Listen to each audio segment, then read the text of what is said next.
Praise the Lord. ஆண்டவருக்கு மகிமை. இந்த காலையில் உங்களை சந்திக்கிறது ரொம்ப சந்தோஷம். 2 பேதுரு 2 அதிகாரம் 9வது வசனம். கர்த்தர் தேவ பக்தி உள்ளவர்களை சோதனை நின்று ரட்சிக்கவும் அக்கிரமக்காரரை ஆக்கினைக்குள்ளானவர்களாக நியாய தீர்ப்பு நாளுக்கு வைக்கவும் அறிந்திருக்கிறார். கர்த்தருக்கு ஸ்தோத்திரம். கர்த்தர் தேவ பக்தி உள்ளவர்களை சோதனை நின்று ரட்சிக்கவும். பைபிள் சொல்லுது, நீதிமானுக்கு வரும் துன்பங்கள் அநேகமாக இருக்கும்.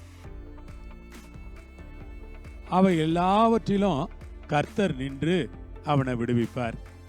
நீதிமானுக்கு துன்பங்கள் வருகிறது என்று வேதம் சொல்லுகிறது. யோபுவுக்கு துன்பங்கள் வந்தது. தாவீதுக்கு பல துன்பங்கள் வந்தது. யோசேப்புக்கு பலவிதமான துன்பங்கள் வந்தது. வேதாகமத்தில் நாம் படிக்கிற ஒவ்வொரு மனிதர்களுக்கும் எவ்வளவோ துன்பங்கள் வந்தது. துன்பப்படாத ஒரு வேதாகம புருஷனையோ ஸ்திரியையோ நாம் பார்க்க முடியாது. அவளெல்லாம் துன்பப்பட்டார்கள். அவர்களுக்கு நிறைய சோதனைகள் வந்தது, நிறைய வேதனைகள் வந்தது, நிறைய உபத்திரவங்கள் வந்தது, நிறைய பாடுகள் வந்தது. பைபிள் என்ன சொல்லுகிறது? கர்த்தர் தேவ பக்தி உள்ளவர்களை சோதனை நின்று ரட்சிக்கவும்.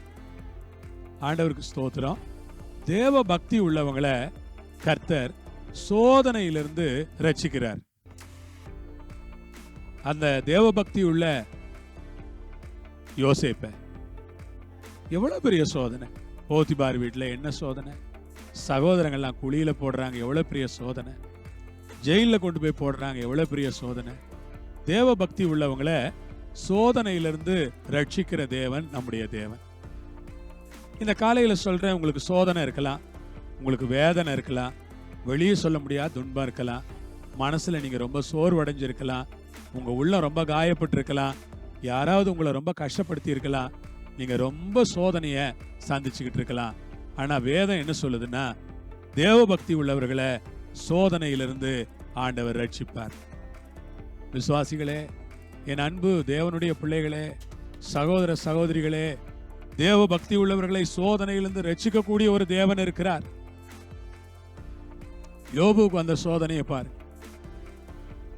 ஆடு மாடு எல்லாம் செத்து போச்சு, சொத்துக்கள்லாம் அழிஞ்சு போச்சு, பிள்ளைகள் கூட செத்து போயிட்டாங்க, வீடெல்லாம் இல்லாம போச்சு. மனுஷன் நடுவீதியில வந்து உட்கார்ந்து அவர் அழுவுறாரு.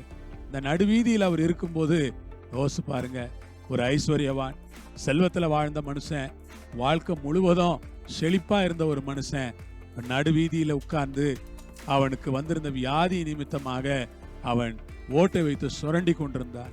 வேதனை துன்பம் பயங்கரமா இருக்கு. நடுவீதிக்கு வந்து விட்டான். தேவ பக்தி உள்ளவர்களை சோதனை நின்று ரட்சிக்கவும். கர்த்தருக்கு ஸ்தோத்திரம். தேவ பக்தி உள்ள ஆட்களை ஆண்டவர் சோதனையிலிருந்து ரட்சிப்பார். யோபு ரட்சிக்கலையா? ரெட்டிப்பானவைகளை ஆண்டவர் கொடுக்கலையா? உங்களையும் ரட்சிப்பார், ரெட்டிப்பானவைகளை கொடுப்பார். சோர்ந்து போகாதீங்க, நம்பிக்கையை விட்டுறாதீங்க, தைரியமா இருங்க, ஜெபம் பண்ணுங்க, உங்களை காத்துக்கொள்வார். அக்கிரமக்காரரை ஆக்கினைக்குள்ளாக நியாய தீர்ப்பு நாளுக்கு வைக்கவும் அறிந்திருக்கிறார். அக்கிரமக்காரங்களுக்கெல்லாம் ஆக்கினை இருக்கு, நியாய தீர்ப்பு நாளுக்காக வச்சிருக்கிறாரு.